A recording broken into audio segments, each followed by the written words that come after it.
Every financial story teaches something.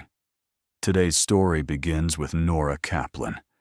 Nora had spent 2 years saving for a down payment, and by the time she sat across from a mortgage loan officer, she was fairly confident about what her credit report would show. It didn't show what she expected. Buried in the report was a collections account for an auto loan Nora had never taken out, in a state she had never lived in, under a middle name that wasn't hers.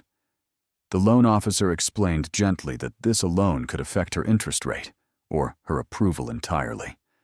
Nora sat there, running through every account she'd ever opened, certain none of them matched what she was looking at. And that's worth pausing on, because it's more common than most people realize. According to an FTC study, roughly 1 in 4 consumers found at least one error on their credit report, significant enough to make them look riskier to a lender. Nora's case was a specific, well-documented type of mistake, called a mixed file, where information belonging to someone with a similar name or similar social security number ends up merged into the wrong person's report entirely. Nora didn't waste time guessing how it happened. She requested her full credit report from all 3 bureaus and circled every line that wasn't hers.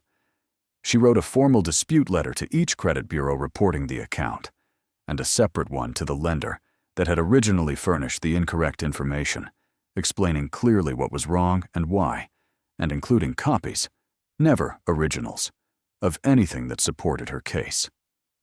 Under federal law, once a dispute like that is filed, the credit bureau generally has 30 days to investigate and must forward everything to the company that reported the debt in the first place.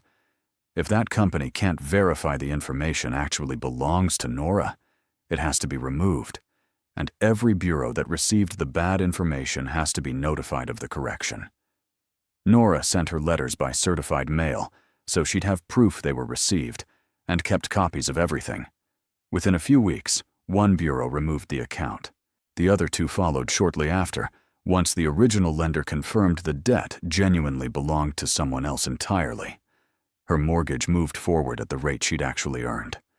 What stayed with Nora was how close she'd come to accepting a worse rate, or a denial, for a debt that was never hers in the first place, simply because a report can carry someone else's mistake as convincingly as it carries your own history.